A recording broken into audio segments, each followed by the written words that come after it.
बाबा भोलेनाथ को प्रसन्न करने के लिए आप भी सोमवार का व्रत कर रहे हैं तो शिव व्रत कथा को पढ़कर या सुनकर इस उपवास को पूर्ण करें। सोमवार व्रत की विधि।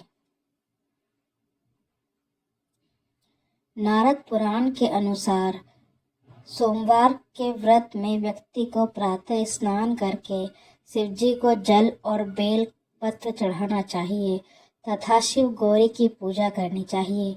शिव पूजन के बाद सोमवार व्रत कथा सुननी चाहिए। इसके बाद केवल एक ही समय ही भोजन करना चाहिए। साधारण रूप से सोमवार का व्रत दिन के तीसरे पहर तक होता है, मतलब शाम तक रखा जाता है। सोमवार व्रत 3 प्रकार का होता है: प्रति सोमवार व्रत, सौम्य प्रदोष व्रत और 16 सोमवार का व्रत। इन सभी व्रतों के लिए एक ही विधि होती है। व्रत कथा। एक समय की बात है, किसी नगर में एक साहूकार रहता था। उसके घर में धन की कोई कमी नहीं थी, लेकिन उसकी कोई संतान नहीं थी। इस कारण वह बहुत दुखी था। पुत्र प्राप्ति के लिए वह प्रत्येक सोमवार व्रत रखता था और पूरी श्रद्धा के साथ शिव मंदिर जाकर भगवान शिव और पार्वती जी की पूजा करता था। उसकी भक्ति देखकर एक दिन माँ पार्वती प्रसन्न हो गई और भगवान शिव से उस साहूकार की मनोकामना पूर्ण करने का आग्रह किया। पार्वती जी की इच्छा सुनकर भगवान शिव ने कहा कि हे पार्वती, इस संसार में हर प्राणी को उसके कर्मों का फल मिलता है और जिसके भाग्य में जो हो उसे भोगना ही पड़ता है।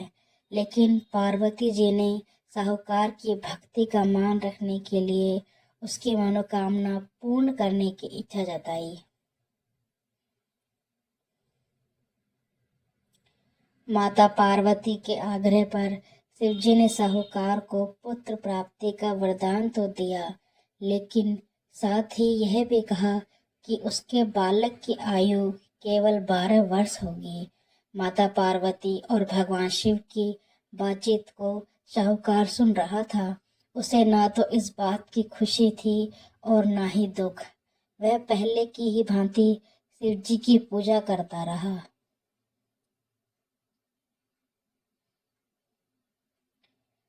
कुछ समय के बाद साहूकार के घर एक पुत्र का जन्म हुआ। जब वह बालक 11 वर्ष का हुआ तो उसे पढ़ने के लिए काशी भेज दिया गया। साहूकार ने पुत्र के मामों को बुलाकर उसे बहुत सारा धन दिया और कहा कि तुम इस बालक को काशी विद्या प्राप्ति के लिए ले जाओ और मार्ग में यज्ञ कराना। जहाँ भी यज्ञ कराओ वहाँ ब्राह्मणों को भोजन कराते और दक्षिणा देते हुए जाना। दोनों मामा भांजे इसी तरह यज्ञ कराने और ब्राह्मणों को दान दक्षिणा देते काशी की ओर चल पड़े। रात में एक नगर पड़ा जहाँ नगर के राजा की कन्या का विवाह था, लेकिन जिस राजकुमार से उसका विवाह होने वाला था वह एक आंख से काना था।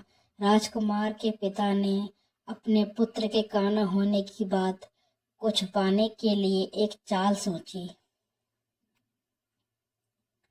साहूकार के पुत्र को देखकर उसके मन में एक विचार आया। उसने सोचा क्यों न इस लड़के को दूल्हा बनाकर राजकुमारी से विवाह करा दूं। विवाह के बाद उसको धन देकर विदा कर दूंगा और राजकुमारी को अपने नगर ले जाऊंगा। लड़के को दूल्हे के वस्त्र पहनाकर राजकुमारी से विवाह करा दिया गया, लेकिन साहूकार का पुत्र ईमानदार था। उसे यह बात न्यायसंगत नहीं लगी। उसने अवसर पाकर राजकुमारी की चुन्नी के पल्ले पर लिखा कि तुम्हारा विवाह तो मेरे साथ हुआ है, लेकिन जिस राजकुमार के संग तुम्हें भेजा जाएगा वह एक आंख से काना है। मैं तो काशी पढ़ने जा रहा हूँ। जब राजकुमारी ने चुन्नी पर लिखी बात पढ़ी तो उसने अपने माता पिता को यह बात बताई। राजा ने अपनी पुत्री को विदा नहीं किया, जिससे बारात वापस चली गई। दूसरी ओर साहूकार का लड़का और उसका मामा काशी पहुंचे और वहां जाकर उन्होंने यज्ञ किया। जिस दिन लड़के की आयु 12 वर्ष की हुई, उसी दिन यज्ञ रखा गया। लड़के ने अपने मामा से कहा कि मेरी तबीयत कुछ ठीक नहीं है। मामा ने कहा कि तुम अंदर जाकर सो जाओ। शिवजी के वरदान अनुसार कुछ ही देर में उस बालक के प्राण निकल गए। मृत भांजे को देख उसके मामा ने विलाप शुरू किया। संयोगवश उसी समय शिवजी और माता पार्वती उधर से जा रहे थे। पार्वती ने भगवान से कहा, स्वामी, मुझे इसके रोने के स्वर सहन नहीं हो रहा। आप इस व्यक्ति के कष्ट को अवश्य दूर करें। जब शिवजी मृत बालक के समीप गए तो वह बोले कि यह उसी साहूकार का पुत्र है जिसे मैंने 12 वर्ष की आयु का वरदान दिया था। अब इसकी आयु पूरी हो चुकी है। लेकिन मातृभाव से विभोर माता पार्वती ने कहा कि हे महादेव, आप इस बालक को और आयु देने की कृपा करें, अन्यथा इसके वियोग में इसके माता पिता की तड़प तड़प कर मर जाएंगे।